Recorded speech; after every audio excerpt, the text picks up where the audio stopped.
Mi trabajo de investigación se denomina resignificación de la acción constitutiva de la evaluación a través de la Lesson Study en el marco de la enseñanza para la comprensión, EPC, en el área de filosofía de la institución educativa José María Torti Soriano del municipio de Pelaya.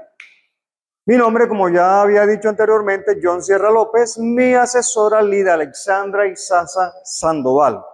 Quiero hablarles entonces un poco de los antecedentes de la práctica de enseñanza estudiada.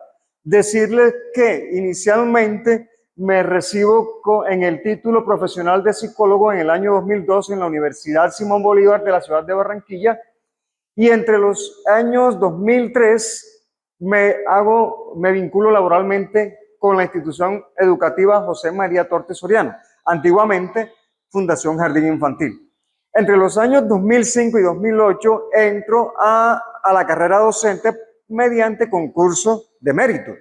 Es decir, hago el concurso, gano el concurso y hago todas las etapas del proceso, finalizando en el 2008 con un nombramiento en propiedad.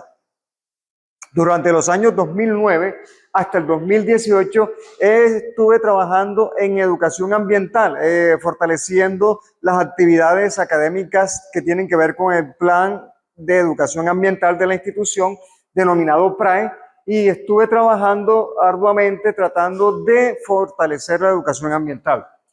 Pero en el 2020 se da la oportunidad de la convocatoria 871, a la cual aplico, y he podido ser seleccionado para poder hacer esta maestría, que ha sido una experiencia maravillosa, una experiencia de mucho aporte a mis prácticas profesionales. Con respecto al contexto, es importante señalar que para poder hacer un proceso de investigación hay que tener claridad sobre este proceso del contexto, y quiero hablarles un poco acerca de eso. Mi institución pues se encuentra ubicada en el municipio de Pelaya, al sur del departamento del Cesar, con un clima bastante cálido, con una población que viene mayoritariamente de los Santanderes, con algunas dificultades que se presentan en las escuelas públicas como en cualquier otra parte, y aquí hemos estado trabajando con mis estudiantes en este propósito de resignificar la evaluación. Las aulas de clase pues son aulas que ya tienen cierto tiempo, porque se ha venido trabajando desde hace muchos años, más de 50 años tiene esta institución trabajando. Entonces, ¿qué puedo decir acerca del contexto? ENAR 2010 plantea que para poder hacer un proceso de investigación muy importante, es muy importante tener en cuenta el contexto en el aprendizaje de los estudiantes. En ese sentido, nosotros obedecemos en el macro contexto a los lineamientos nacionales, departamentales y municipales. En el MESO tenemos todo lo que tiene que ver con las apuestas misionales de la institución, todo lo que tiene que ver con la parte institucional y sobre todo en la parte curricular. Todo eso se lleva a un microcontexto donde se hace el trabajo de aula. ¿Qué encontré yo en esta parte importante? Primero que todo, las aulas son limitadas. Tenemos escasos recursos como en cualquier escuela pública. Dificultades familiares en los estudiantes. A veces los padres de familia muestran muy poca colaboración o interés en los procesos. Los estudiantes se ven poco motivados en algún momento. La evaluación viene siendo una evaluación que muy tradicional, es decir, sumativa. El orden público nos afecta ocasionalmente por el lugar geográfico donde estamos, y en su mayoría los estudiantes muestran un conocimiento básico de lo que se espera que aprendan. Esas eran las prácticas de enseñanza. Bueno, al inicio de mi investigación, mis prácticas de enseñanza muestran que tengo en cuenta lo que tiene que ver con el macro currículo o macro contexto, que hago uso del mesocontexto, pero que no estoy haciendo una reflexión acerca de qué debo enseñar y cómo lo debo enseñar. Eso es lo que empiezo a notar cuando empiezo en este proceso de investigación. Hago algunas clases magistrales, hago algunas clases que tienen algunos elementos, pero que realmente había una sensación de que faltaba algo. Y entonces me doy cuenta que al inicio yo planeaba, pero planeaba teniendo en cuenta el mesocurrículo, los temas de libros de textos, pero no era muy claro con eso del contexto. Entonces tenía que resolver un problema y era mejorar el diseño de la planeación. La implementación era muy magistral, con talleres grupales e individuales, pero había que buscar la manera de promocionar el trabajo colaborativo. Y la evaluación, como ya lo he venido diciendo, era sumativa, no era formativa. Entonces era el reto, cambiar una evaluación que era sumativa por una evaluación formativa, que se pudiese resignificar la evaluación. Y entonces me embarqué en este proceso, empezando a tener en cuenta las cosas que la universidad me estaba enseñando y encuentro un problema de investigación en mi proceso. Y es lo siguiente. ¿De qué forma es posible resignificar la acción constitutiva de la evaluación a través de la Lesson Study en el marco de la enseñanza para la comprensión, EPC, en el área de filosofía de la institución educativa José María Torte Soriano del municipio de Pelaya? Mi objetivo general entonces sería resignificar la acción constitutiva de la evaluación a través de la Lesson Study en el marco de la enseñanza para la comprensión en el área de filosofía de la institución educativa José María Torte Soriano. Eso me lleva entonces a plantear 3 objetivos específicos. El primero, implementar acciones constitutivas de la práctica de enseñanza a través de la Lesson en el marco de la EPC. Establecer una estrategia didáctica a través de la Lesson en el marco de la EPC en mi institución. Y finalmente identificar avances o mejoras en los desempeños de los estudiantes al ser objeto de la implementación de la acción constitutiva de la evaluación a través de la Lesson Study en el marco de la EPC. Entonces aquí están las primeras imágenes de todo ese proceso que empiezo a realizar para hacer mi proceso de investigación, pero primero describo un poco mi investigación. ¿De qué se trata? Es una investigación que tiene un paradigma crítico social que se caracteriza por ser participativo, por ser autorreflexivo, porque se toman decisiones consensuadas. Entonces este paradigma encaja muy bien con lo que yo quiero lograr, marcado en la investigación-acción. También encuentro que tengo un enfoque cualitativo.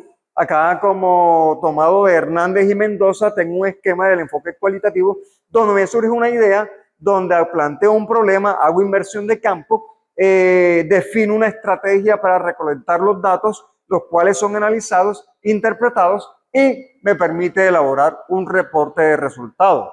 El diseño de mi investigación es una investigación que se enmarca en la investigación-acción, práctica, educativa, que busca darle soluciones a los problemas diarios en el aula de clase. Todo esto tiene que ver con una reflexión colaborativa que es la Lesson Study, donde se hace planeación, se revisa, se hace implementación, se hace reflexión, se reelabora, se reimplementa y se hace un análisis. Esta Lesson Study se hace a través de una triada en donde participé con 2 profesoras que me ayudaron a hacer mi proceso de investigación, la profesora Loli Sánchez y la profesora Rosa María Ospino. Entonces, necesitaba construir una apuesta didáctica y entonces me encontré que la EPC es la apuesta ideal. Como dice Camilloni, citado por Escobar, toda decisión específica entre docentes y estudiantes en el aula de clases tiene que obedecer una apuesta didáctica.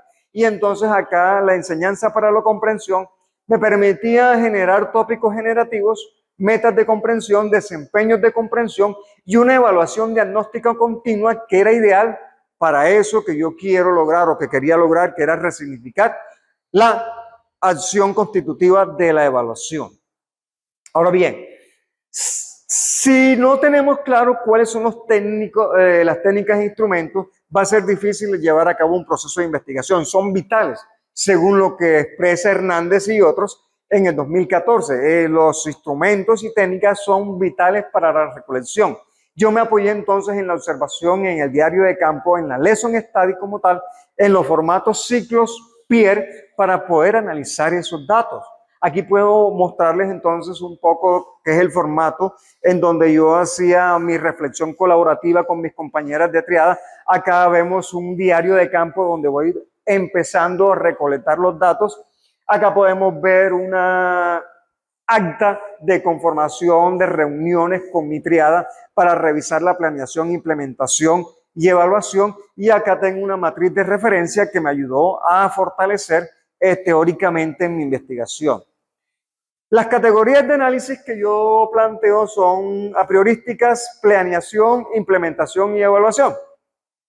Pero también tengo unas subcategorías apriorísticas que son la enseñanza para la comprensión y el pensamiento visible, algo muy importante en la enseñanza del área de filosofía. Encontré categorías emergentes muy importantes como la rúbrica de evaluación y las rutinas de pensamiento. Entonces, Hernández y González dicen que las categorías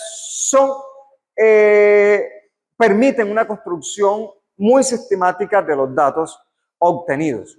Entonces aquí podemos ver mis categorías de análisis, lo que tiene que ver con implementación, con evaluación. Aquí vemos una rúbrica en algún momento y todos esos procesos que se van dando para poder llevar a cabo mi investigación, la cual se dio a través de unos ciclos de reflexión colaborativa. Esos ciclos fueron 5, en donde en el primero es un ciclo precursor que me muestra cómo estoy antes de resignificar mi evaluación. Prácticamente el ciclo precursor 1 muestra mucho de las prácticas iniciales, no hay todavía un cambio en el proceso, pero también hay en el ciclo precursor 2 ya tengo una mirada inicial de la lesson study. Hacemos el primer ejercicio de reflexión colaborativa con mi triada y ya empiezo a entender la importancia de reflexionar acerca de las prácticas de enseñanza y cómo estas pueden ser transformadas. Cuando llego al ciclo 3, al ciclo de reflexión, ya estoy empezando a usar el esquema Pierre y por primera vez me enfrento a la retroalimentación cálida y fría de mi triada, que a través de la lesson study me hacen recomendaciones para mejorar mi planeación y por lo tanto mi implementación y mi evaluación. En el ciclo de reflexión 4, la EPC ya se empieza a constituir como una apuesta didáctica muy importante en el proceso de investigación y finalmente en el ciclo de reflexión todos estos elementos desde la lesson study empieza a tener forma para poder decir que estoy implementando la EPC, que encuentro momentos muy específicos como desde la EPC como fase exploratoria, investigación guiada y proyecto final de síntesis. Entonces, esto me lleva a entender que la reflexión ayuda a construir saberes. Y como dice Torrecilla en el 2011, una investigación-acción es un procedimiento de naturaleza cíclica. Eso fue lo que empecé a hacer en los ciclos de reflexión. Cada vez que mis compañeras me retroalimentaban, yo podía encauzar o darme cuenta de cómo podía ir mejorando mis prácticas de enseñanza y sobre todo cómo podía resignificar la acción de la evaluación. Finalmente, ¿qué hallé? ¿Qué encontré después de mirar todos estos datos? Puedo decir lo siguiente. Para poder lograr todo este proceso de resignificar mi acción constitutiva de la evaluación, me apoyé en los formatos ciclos Pierre, en los ciclos precursores, en el diario de campo, en una matriz de ordenamiento, en una matriz de referencia, y esto empieza a vislumbrar un cambio en mis prácticas de enseñanza. Esto me empieza a dar forma, una respuesta a mi pregunta inicial, ¿cómo resignificar la acción constitutiva de la enseñanza? ¿Verdad? Entonces, es claro que lo primero que empieza a cambiar es la planeación.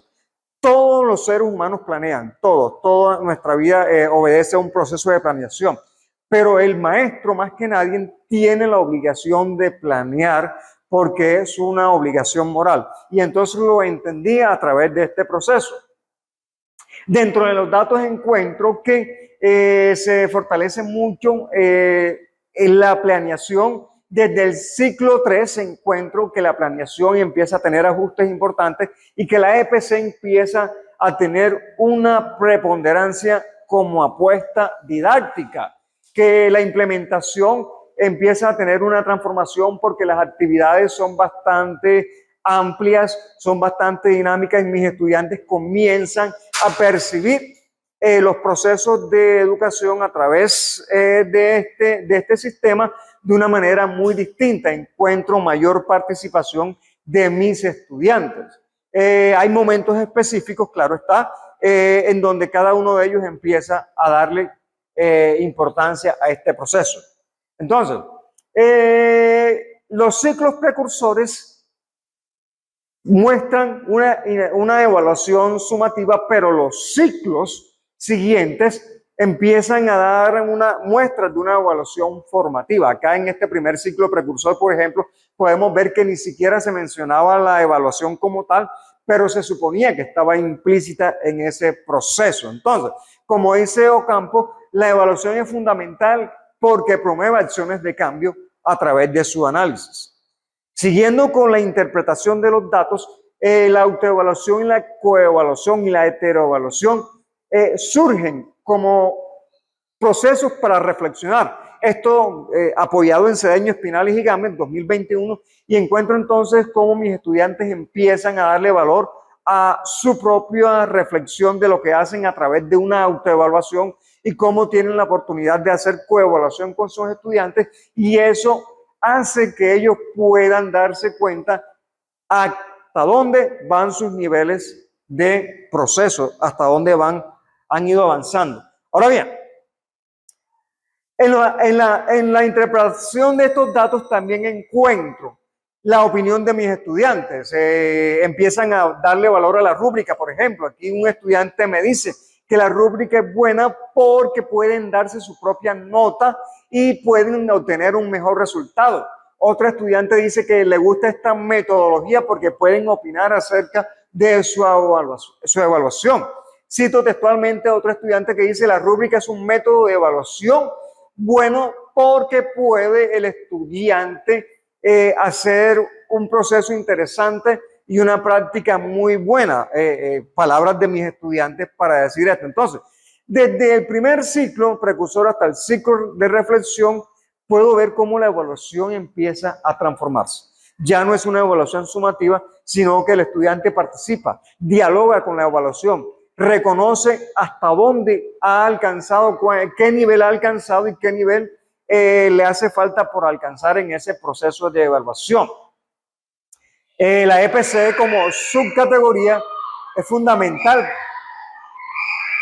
para poder llevar a cabo este proceso de resignificación, porque proveyó elementos que permitieron estructurar un cambio no solo en la evaluación, sino también en las demás acciones constitutivas de la práctica de enseñanza. Entonces, esta subcategoría denominada EPC es una categoría que fue fundamental.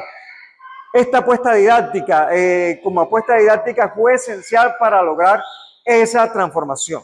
Ahora bien, pude lograr visibilizar el pensamiento de mis estudiantes a través de las rutinas de pensamiento que están inmersas en la apuesta didáctica de la EPC. Entonces, mis estudiantes, a partir de rutinas de pensamiento, ahora tienen la posibilidad de expresar opiniones, de expresar ideas, como lo vemos en esta diapositiva. Por ejemplo, pienso que el hombre llegó a ser como es porque ha evolucionado en diferentes aspectos económicos, culturales, físicos y biológicos. Otro estudiante dice: los avances tecnológicos podrían ofrecer soluciones eficientes y sostenibles para los problemas actuales. En ese sentido, las rutinas de pensamiento me han ayudado a que mis estudiantes visibilicen su forma de pensar. Fueron fundamentales rutinas de pensamiento muy sencillas, como veo, pienso, me pregunto, que fueron evolucionando a rutinas de pensamiento más complejas, en donde mis estudiantes iban haciendo un proceso de reflexión. Su pensamiento ahora es visible en el aula de clase. Pero sin lugar a dudas, el elemento que como categoría emergente que llama la atención es la rúbrica. Mis estudiantes dicen: profe, nunca habíamos hecho una rúbrica de evaluación, no sabíamos qué era eso. Y nos parece interesante ver cómo podemos autoevaluarnos y cómo podernos dar una evaluación que nos parece un poco más justa que la evaluación que se hacía de pronto, que era sumativa. Entonces, Pasos dice que la rúbrica bien elaborada y con un propósito evaluativo claro ofrece muchas opciones tanto para los maestros como para los alumnos. Eso es algo que se puede ver. Entonces, recalco la importancia de las categorías emergentes como las rutinas de pensamiento, que son de una construcción muy importante. Por ejemplo, Cook 2018 afirma que tienen una importancia muy grande porque los alumnos comprenden, porque tienen en cuenta que comprenden los alumnos y lo demás pasa a un segundo plano. Aquí lo importante es la comprensión que ellos puedan hacer. Muy bien, para concluir con este proyecto, pues yo sostengo desde mi experiencia que la evaluación debe suceder de manera constante en el aula de clases, que debe ser un diálogo fluido entre docente y estudiante, donde se tenga claro lo que se espera de cada estudiante en relación a sus desempeños y el docente pueda darle a la misma un mayor sentido de justicia e información. Eso en primera instancia. Adicionalmente, considero importante el contexto para llevar a cabo el proceso de evaluación formativa, conocer nuestros estudiantes, entender cómo se desempeñan, cómo pueden hacer uso de esto que están aprendiendo en su vida personal. Es fundamental tenerlo en cuenta. Entonces, aparentemente, esto puede ser complejo para los docentes en su inicio. Usar una apuesta didáctica como la EPC, empezar a trabajar una evaluación formativa, pero una vez uno se está inmerso en este proceso, encuentra que el trabajo se hace más fácil y más dignificante para el maestro, pero también se hace un trabajo que tiene unos mejores frutos de aprendizaje. En ese sentido, recalco la importancia de seguir usando el contexto para poder hacer esta evaluación, pero también quiero dejar claro una cosa, que hay que seguir proyectando esta evaluación formativa, que hay que seguir fortaleciendo la EPC. Desde mi práctica de enseñanza es una proyección que quiero dejar instalada en mi forma de enseñar. Ahora bien, la EPC me ha dado avances muchos para formar estudiantes en un pensamiento crítico, que les permita entender su entorno, que permitan poner en práctica lo aprendido en la vida cotidiana. Villamizar, Montero, González y Castillo sostienen que la enseñanza no tiene que estar construida por acciones repetitivas, desgastantes, no, que pueden ser dinámicas, que pueden ser bastante dinamizantes para el estudiante, para que el estudiante pueda aprender mejor sus procesos. Y eso es importante tenerlo, y ahora lo tengo claro con este proyecto de investigación. Finalmente, pretendo, como dije anteriormente, seguir utilizando la EPC, debido a que me ayudó a mejorar mis prácticas de enseñanza, porque me permitió resignificar la evaluación constitutiva, la evaluación como acción constitutiva de las prácticas de enseñanza. Entonces, es importante, creo yo, que tengamos en cuenta la evaluación formativa también. En la institución se hace más una evaluación sumativa. Entonces, yo propongo espacios para que el personal docente empiece a trabajar con la evaluación formativa. Ahora bien, ¿cómo hice un cambio? ¿Cómo transformé mis prácticas de enseñanza? ¿Cómo resignifiqué la evaluación constitutiva? Fue a través de varios ingredientes. Primero, desde la reflexión colaborativa. Segundo, desde una apuesta didáctica que incluyó rutinas de pensamiento y actividades dinamizantes. Y tercero, desde la evaluación formativa, en donde el estudiante es partícipe a través de las rúbricas de evaluación. Entonces, con todos esos elementos, he demostrado que sí es posible resignificar las prácticas de enseñanza. En mi caso, es posible o fue posible resignificar la acción constitutiva que es la evaluación, que era mi propósito. Yo quería darle un significado totalmente diferente a mi práctica de evaluación. Entonces, acá mis referencias son varias. Aquí dejo algunas de donde me pude apoyar para poder hacer este proceso. Muchas gracias y espero que sea muy valioso este aporte para ustedes.